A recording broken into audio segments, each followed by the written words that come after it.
вперед, Рубин, вперед, родной, мы за тебя стоим стеной. Я думаю, нужно поддержать свой родной клуб и поболеть за свою команду.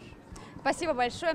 Вот с каким настроением болельщики Казанского клуба сегодня собираются на матч 29-го тура чемпионата России. Рубин сегодня играет дома со столичным ЦСКА. Это тестовая игра в преддверии Кубка Конфедерации. Болельщики столичного клуба уже тоже прибыли в Казань. И, конечно же, они, как истинные фанаты, уверены в победе армейцев. Настроение боевое. Я надеюсь, что будет сегодня разгромный счет. Мне будет через 2 недели 50 лет. С 9 лет болею за ЦСКА.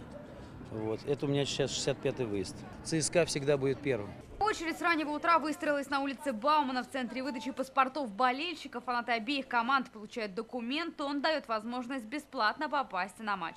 Я думаю, это нужная система. Во-первых, все делается заранее и очень быстро и качественно.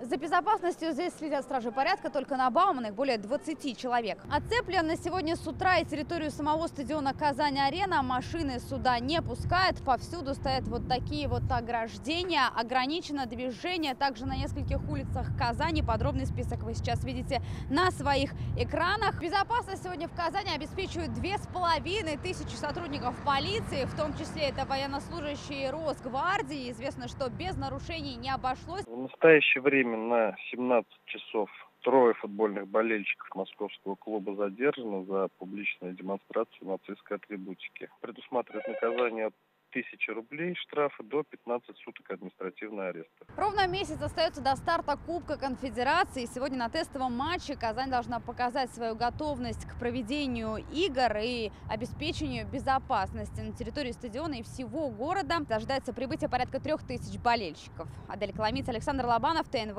Казань.